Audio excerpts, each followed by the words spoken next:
মুরগির বুকের মাংসটা দিয়ে মজার কিছু বানালে কেমন হয়? সালাম ও শুভেচ্ছা সবাইকে। আবার আরেকটি মজার রেসিপি নিয়ে চলে আসলাম আপনাদের মাঝে। ভাবছি আজকে হেলদি স্টাইলে চিলি চিকেন করলে কেমন হয়? চিলি চিকেনও হলো, আবার বেশি তেলও থাকবে না, খেতেও খুব মজা হবে। চলুন তাহলে দেখি কিভাবে আমি করেছি। প্রথমে আমি একটা মিক্সচার বানিয়ে নিব, সবই ১ চা চামচ করে। যেমন লাইট সয়া সস, লেবু, রাইস ভিনেগার, জিঞ্জার গার্লিক বা আদা রসুন পাউডার, লাল মরিচের যে ক্রাশড চিলিটা থাকে ভাঙ্গা, ভাঙ্গা সেটা, আর সস, আর হচ্ছে সাদা গোলমরিচ।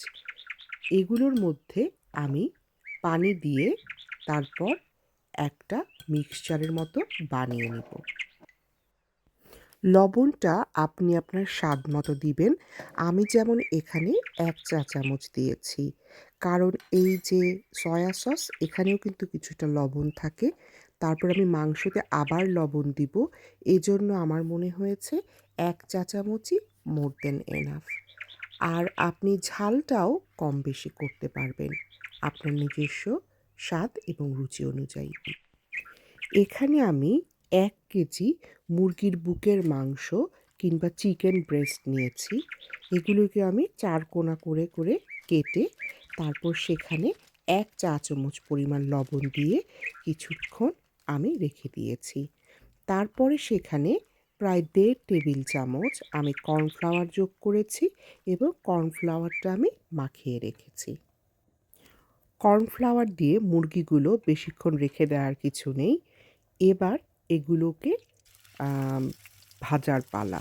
ভাজা মানে কোনো ডিপ ফ্রাই না। আমি যেমন এখানে প্রায় ৪ টেবিল চামচ তেল দিয়েছি বড় একটা ফ্রাই প্যানে। তারপরে আমি এখানে মুরগির মাংসগুলোকে হালকা করে একটু ফ্রাই করে নেব। যেমন উপরে একটা জাস্ট চেঞ্জ হবে কালারটা। গোলাপি থেকে একটু সাদা, একটু হালকা কখনো, কখনো বাদামি হবে। ব্যাস তারপর আমি যেই মিক্সচারটা বানিয়ে রেখেছিলাম সেই মিক্সচারটা আমি ঢেলে দিয়েছি।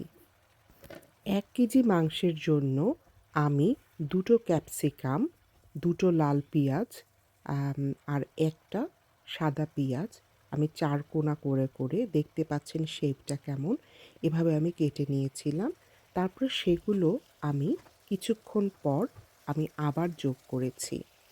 এতে করে হবে কি, যে সবজিটার যে ক্রাঞ্চি ভাবটা এটা খুবই ভালো লাগবে মাংসটার সাথে। লাল পেঁয়াজটা ইউজ করেছি এজন্য যে লাল পেঁয়াজের কালারটা দেখতে ভালো লাগবে। তারপরে ক্যাপসিকামটার সবুজ রঙটা সেটাও ভালো লাগবে।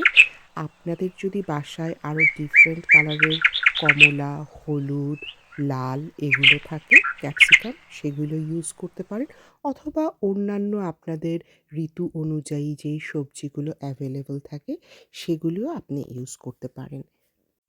চিকেন ব্রেস্টের রান্নার টেকনিকটা হচ্ছে চিকেন ব্রেস্ট কখনো ওভার কুক করতে হয় না। বেশি কুকিং করলে সেটা রাবারের মতো হয়ে যায়। তো আপনার টোটাল মনে করেন ২০ থেকে ২৫ মিনিট মোর দ্যান এনাফ। কেমন হলো আমাকে জানাবেন। ভালো থাকবেন সবাই।